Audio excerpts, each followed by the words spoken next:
एक अनुभूति तो करें। आज से सोमनाथ महादेव से शुरू करें। एक भी पल, एक भी श्वास हमारी खाली नहीं जानी चाहिए जिन श्वास में भगवान शिव जी का नाम न हो। कितनी बार शिव जी को याद करना है? तो 21,600 बार। 24 घंटे के श्वास कितने हैं? 21,600। हम 24 घंटे में श्वास इतनी ही लेते हैं, 21,600। 21,600 काल खासे। गंगा सती पानबाई ने भी भजन में गाया था, अभी गाना नहीं।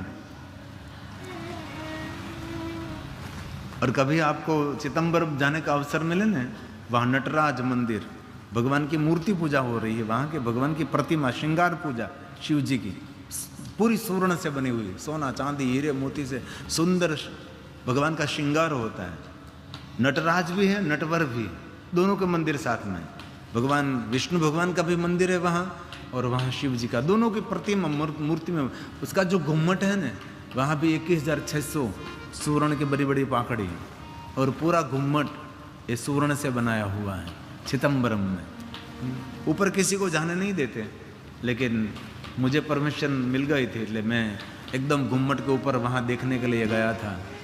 21,600 सुवर्ण की पकड़ी, वहाँ भी सुरक्षा बहुत रहती है, इसलिए मुझे कहीं ना कहीं ये जो घुम्मट है, देखो आप ऊपर पास में जाकर देख सकते हैं। सुवर्ण की 21,600 पंखड़ी है, पूरा घुम्मट है सुवर्ण का। चिदंबरम, भगवान महादेव वहाँ पे रहते हैं। इसीलिए भगवान विष्णु ने नारद जी को कहा, क्या कहा? जप शंकर सतनामा।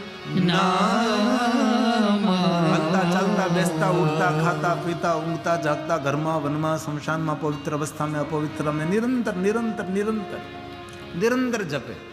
आपके चेहरे पर कुछ ऊर्जा दिखाई देगी, आपकी जीवन शैली बदलेगी, आपकी विचार शैली बदलेगी, व्यवहार बदलेगा, आहार बदलेगा। जो नामी में अद्भुत शक्ति है वही नाम में है। कलयुग की केवल नाम आधार, सुमेरी सुमेरी उतर ही भव उतर ही पारा। तुलसी ने तो वचन दे दिया, कलयुग में कुछ भी नहीं हो सकता, नहीं पूजा नहीं भक्ति, कोई नहीं कोई त्रुटि रह जाती है, कोई नहीं कोई क्षति रह जाती है। बाद में कहते हैं ना, मंत्रहीनम क्रियाहीनम भक्तिहीनम सुरेश्वर। ए भगवान, हम बहुत गलती की, बहुत त्रुटि की, न जानम योगम जपम ने वो पूजा। ये क्यों कहना पड़ा?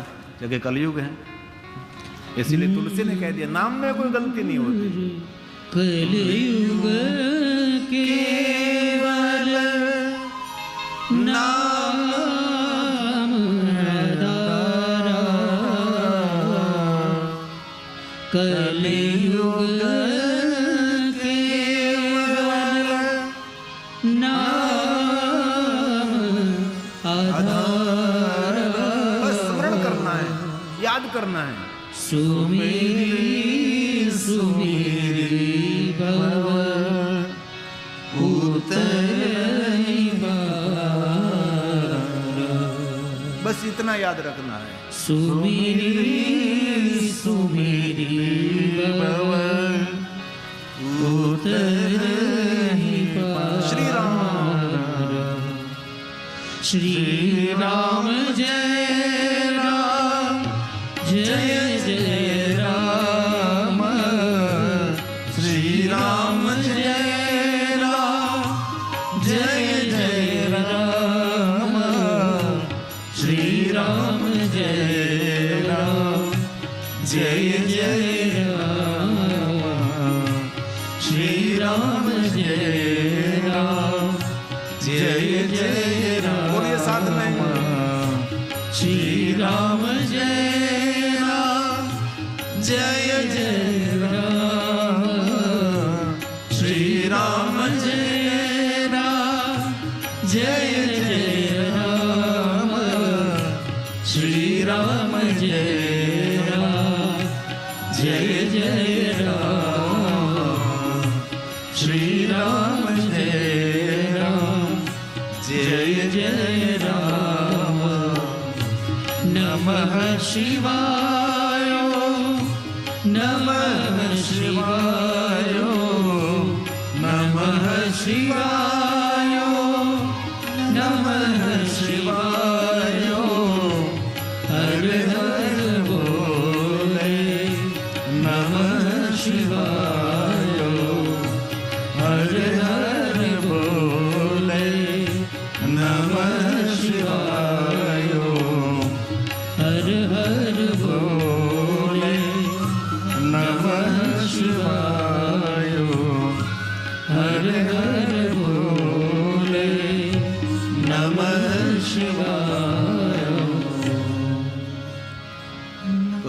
पुराणे जी ने कहा कि हे महात्माओं, आदर के साथ भगवान महादेव की कथा का श्रवण करें। भगवान महादेव की वंदना करके सुत पुराण जी ने प्रयाग तीर्थ में कथा का प्रारंभ किया है और पहले नारद जी की कथा कही। नारद जी संत है, कथा का प्रारंभ तो संत से ही होगा, नहीं साधु से होगा। सत्संग कहाँ होगा? जहाँ साधु है, जहाँ संत है, वहाँ सज्जन है, वहाँ सत्संग रहता है, वहाँ कुसंग नहीं रहता है। इसीलिए संग तू करो तो તમે એવા નહીં કરજો રે પાનબાઈ। ગાવું નથી આપણે, ખાલી તું યાદ કરાવું છું। ભજનો ગાવાની તો ખૂબ મજા આવે। नारद जी ने बहुत तप किया, देवताओं ने जयकार किया। जयकार सुनकर नारद के हृदय में अहंकार का बीज अंकुरित हुआ। मैंने बहुत सारे जजमानों को भी मैंने देखा है, हमारी कथा के जजमानों को मैंने देखा है। कथा बहुत बड़े भव्य रूप में, दिव्य रूप में करते, लेकिन अहंकार उसको प्रतिष्ठा नहीं देते। दूसरों का अपमान करने लगते हैं, दूसरों का इंसल्ट करने लगते हैं, अनादर करने लगते हैं।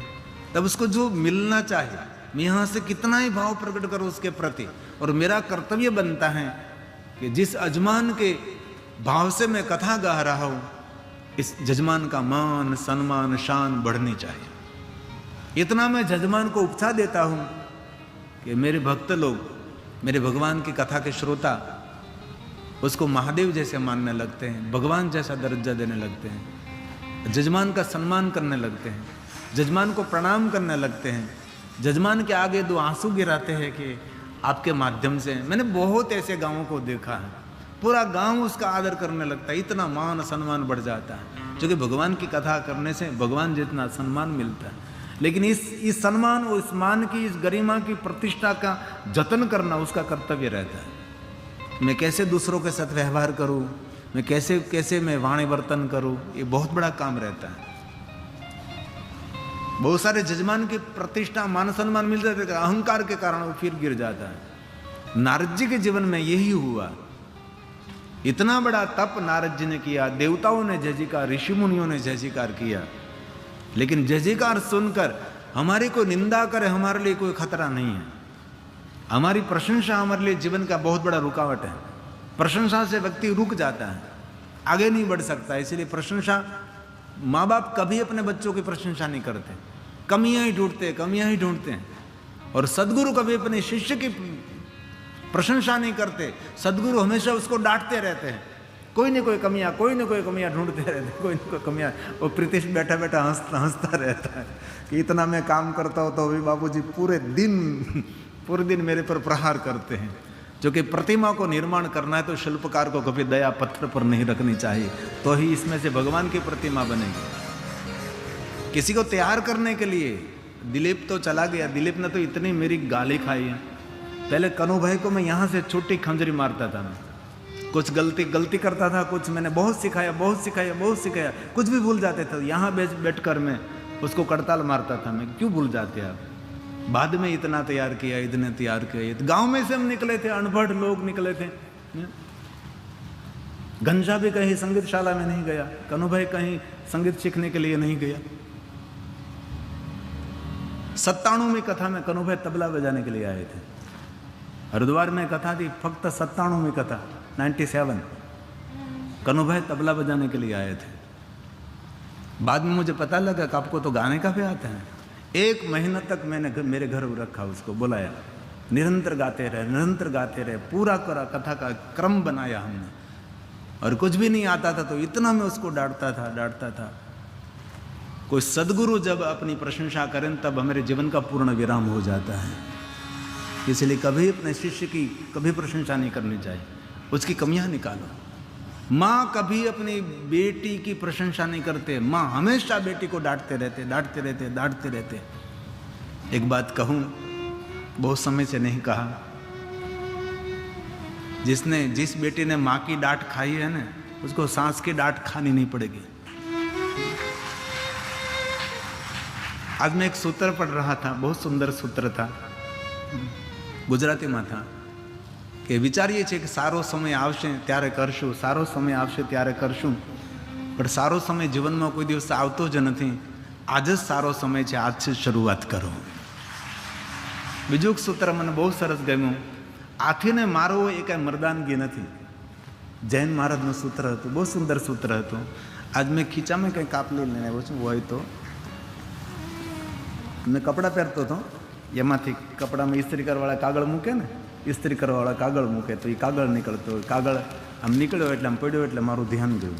બહુ સરસ એમાં લખેલું હતું, કાન એ કોઈની થૂકદાની નથી. કાન એ કોઈની થૂકદાની નથી. એટલે તમારા કાનને થૂકદાની બનાવવા નહીં દેતા. એમ સમજ પડે ને, હું કવિ. આટલો મોટો લેખ છે આ. કેટલું સુંદર છે, કેટલું સુંદર છે. તમારા વિચારો એ જ તમારું જીવન છે, એ પાછળનો લેખ છે. આપના વિચારો એ જ આપનું જીવન છે. મેં અડધું પાનું પછી કાપી લીધું, મેં લેખ વાંચી લીધો. એટલે કોઈને કાનમાં કચરો ભરવા દેવો નહીં. આપણા કાનની કોઈ થૂકદાની ન બનાવે, ધ્યાન રાખવાનું. અને ઘણીવાર મેં કથામાં કહ્યું કે હિસાબમાં કાચો હોય તો હાલે, ભણવામાં કાચો હોય તો હાલે, બોલવામાં કાચો હોય તો હાલે, જોવામાં કાચો હોય તો હાલે, પણ કાનનો કાચો ક્યાંય ન હાલે. કાનનો કાચો માણસ ક્યાંય ન હાલે. તો જૈન મહારાજનું એ સૂત્ર હતું, હાથીને માર. પાછું કાગળિયું ખીચામાં નાખ દો, લખવાનું બાકી છે મારે. તો હાથીને મારવું એ કાંઈ મર્દાનગી નથી. હાથીને મારવો એ કાંઈ મર્દાનગી નથી, પણ એક નાનકડી કીડીને જીવતદાન આપવું એ મર્દાનગી છે. નાનકડી કીડીને જીવનદાન આપવું એ મર્દાનગી છે.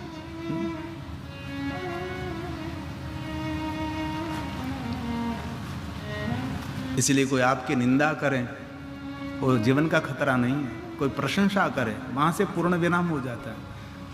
जैसे नारद जी का जय जयकार हुआ, नारद जी की प्रशंसा हुई, नारद जी के हृदय में अहंकार का बीज अंकुरित हुआ. नारद जी अहंकार का भार लेकर भगवान महादेव के पास गए. शिव जी ने समझ लिया कि नारद जी अहंकार लेकर मेरे पास आए, कभी उसका कल्याण नहीं होगा. नारद जी का कल्याण नहीं हुआ. भगवान महादेव ने नारद जी को बहुत सारी बातें समझाई कि नारद जी मौन हो जाइए, आपकी प्रशंसा हो रही है, आपका जय जयकार हो रहा है, चारों दिशाओं में जय जयकार, मौन रहो. इसीलिए जजमान की प्रतिष्ठा मिलने के बाद जजमान को मौन रहना चाहिए. तुलसी भाई सावधान, कोई आपके सामने कुछ बोले तो आपको नहीं बोलना है, उसको जवाब नहीं देना है. शांत रहिए, मौन रहिए. इनमें हमारी गरिमा. महादेव ने कहा गोप्यम गोप्यम सर्वथा. नारद जी आपके जीवन में जो कुछ उपलब्धि हुई है ना, गोप्य रखें. ये दूसरों को नहीं कहना है आपको. मुझे जो आपने बताया सब कुछ सबको बताना नहीं है. और काया और माया दूसरों को कभी दिखाना नहीं चाहिए. काया मतलब शरीर दूसरों को नहीं दिखाना चाहिए, और माया आपके पास कितना धन है वो किसी को कभी दिखाना नहीं चाहिए. बहुत सारी बातें रहस्य रखनी चाहिए, राज रखना चाहिए. सब कुछ सबको बताना नहीं चाहिए, सब कुछ सबको कहना नहीं चाहिए, कभी नहीं. और जो कोई प्रश्न करे उसके सभी जवाब देना कोई जरूरी नहीं है. बहुत सारे प्रश्नों का जवाब नहीं देना चाहिए. वे पता नहीं है, मालूम नहीं है, ऊंचा हाथ कर दीजिए. आपको मालूम है तो भी कर दीजिए कि मुझे मालूम नहीं है, पता नहीं. महादेव ने नारद जी को लाख समझाया, लेकिन अभिमानी मनुष्य किसी की बात नहीं मानता. कभी कभी नहीं मानेगा. नारद जी ने महादेव की स्वयं की बात नहीं मानी, अभिमानी नारद. और भगवान विष्णु के पास गए, विष्णु के सामने अभिमान व्यक्त किया. तब विष्णु भगवान ने समय संजोगों को देखकर भगवान विष्णु ने नारद जी की बहुत सारी प्रशंसा की. नारदो गर्वितो मुने. भगवान विष्णु के मुख से प्रशंसा सुनकर नारद को इतना गर्व बड़ा हो गया, इतना अभिमान हो गया. और भगवान विष्णु ने सोचा कि नारद जी इतने पवित्र संत हैं, ऐसे अभिमान में रहेंगे तो नारद जी का पतन हो जाएगा. नारद जी को अभिमान में से मुक्त करने के लिए माया निर्मित नगर का सर्जन किया, और वहाँ विश्व मोहिनी के मोह में पड़े. और विष्णु भगवान के पास रूप मांगने के लिए आए, विश्व मोहिनी के साथ विवाह. क्योंकि अभिमानी व्यक्ति क्या क्या करता है पता नहीं. बाद में विश्व मोहिनी के साथ विवाह करने के लिए गए. वहाँ महादेव के गण थे. उसने नारद जी को परिचय कराया कि नारद जी आपके पास विष्णु जैसा शरीर है, लेकिन विष्णु जैसा स्वभाव नहीं है. आपका मुख वांदर जैसा है. नारद जी ने अपना चेहरा देखा तो वांदर जैसा लगा, बंदर जैसा लगा. नारद जी को क्रोध आया, शिव गणों को श्राप दे दिया. इसीलिए शिवगण दोनों रावण और कुंभकर्ण हुए. भगवान विष्णु का अनादर करके विष्णु को भी कह दिया नारायण में से न रूप धारण करेंगे आप. इसलिए भगवान विष्णु का दूसरा सुंदर एक नारायण में से नर रूप धारण करे, भगवान श्री राम के रूप में भगवान विष्णु जी ने अद्भुत लीला की। और राम जी की कथा, रावण कुंभकर्ण दोनों की कथा, बाद में नारद जी ने भगवान विष्णु के आगे क्षमा मांगी। रावण और कुंभकर्ण को बहुत सारी बातें कहकर कहा कि आपके हृदय में महादेव के प्रति भक्ति रहेगी और भगवान विष्णु नारायण में से नर रूप में प्रकट हो गए और श्री राम के द्वारा आपका कल्याण होगा। वो कथा वहाँ पूर्ण थे।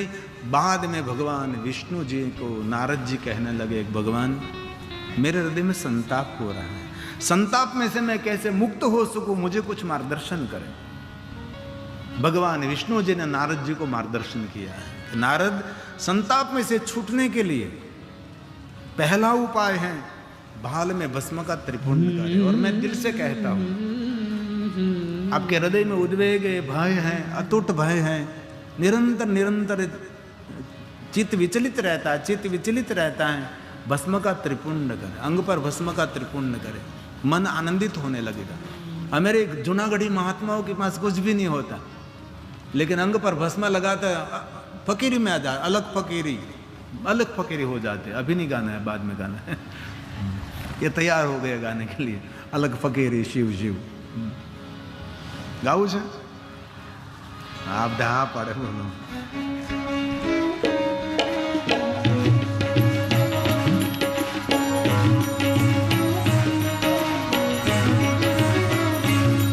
तेरी अलग फकीरी शिव शिव, तेरी अलग फकीरी शिव, तेरी अलग फकीरी शिव शिव, तेरी अलग फकीरी शिव। तेरा रहना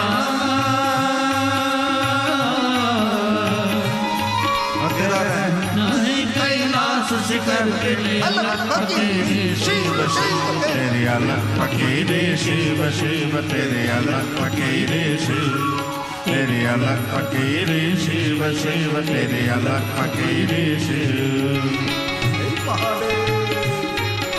बहन जी हैदराबाद से आई है।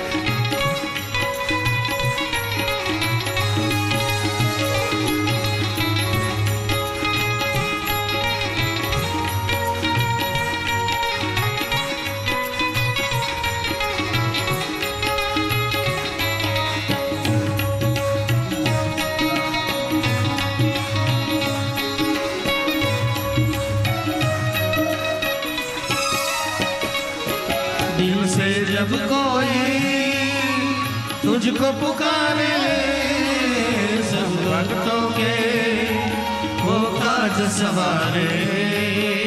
जय महादेव, जय महादेव, जय महादेव।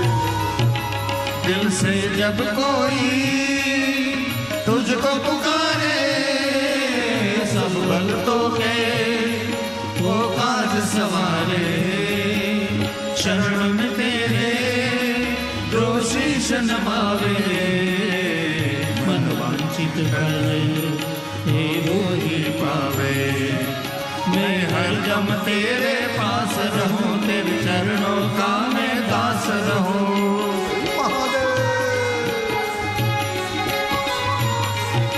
मैं हर दम तेरे पास रहूं, तेरे चरणों का मैं दास रहूं। तू ही है सबको तार तार, तू कर दे बेड़ा पार। अलग फकीरी शिव शिव, तेरे अलग फकीरी शिव, तेरे अलग फकीरी शिव शिव, तेरे अलग फकीरी शिव। महादेव, हे महादेव, हे महादेव।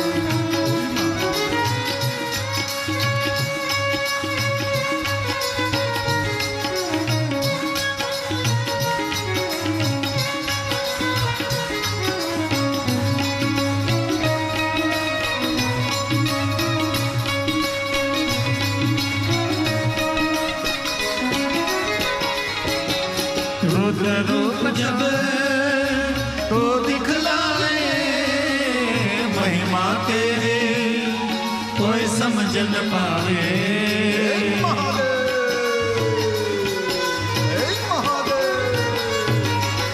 रुद्र रूप जब तो दिखलाए, महिमा तेरे कोई समझ न पावे। डम डम डम शिव डमरू बजावे भूत पिशाच सब नाच लगावे अगम निगम का भेद बतावे संतो तेरा ध्यान लगावे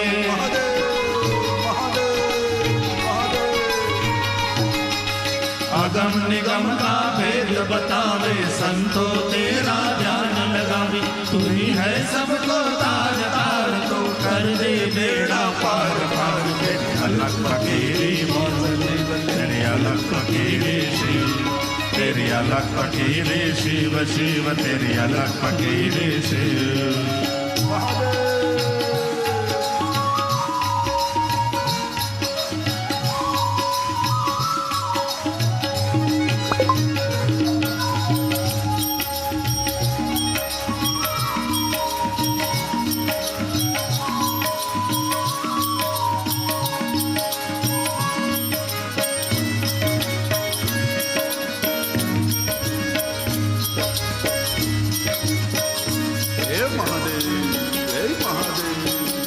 सोमनाथ में आज भीड़ लगी है जोगी योगी यहाँ धोनी लगी है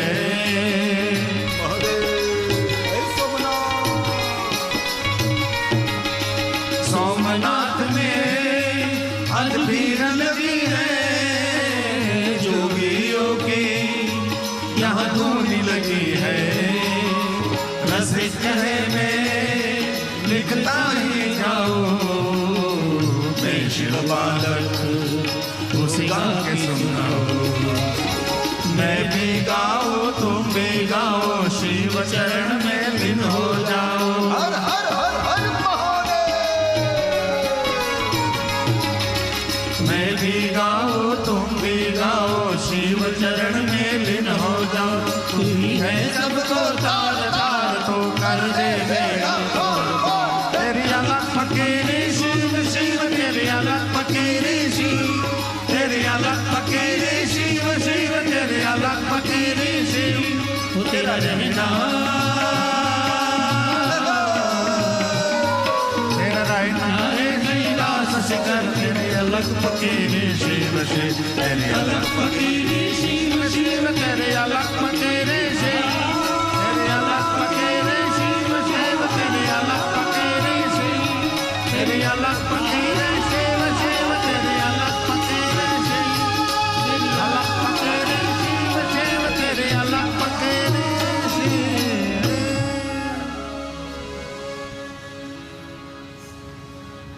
इसीलिए भगवान विष्णु जी ने नारद जी को कहा नारद बाल में भस्म का त्रिपुंड करिए आपका मन जो विचलित है विचलित क्यों मन है आपका आपने तो बहुत तप किया था इतना तप का पुण्य आपके पास थे कि विश्व के देवता भी आपकी जय जयकार कर रहे थे विश्व के ऋषि भी आपका जय जयकार कर रहे थे और नारद जी निरस क्यों हो गए आप क्योंकि नारद जी ने भगवान विष्णु का अनादर किया दूसरों का अनादर करने से कभी आदर नहीं मिलेगा दूसरों का जितना सम्मान करो इतना समाज में मान बढ़ता है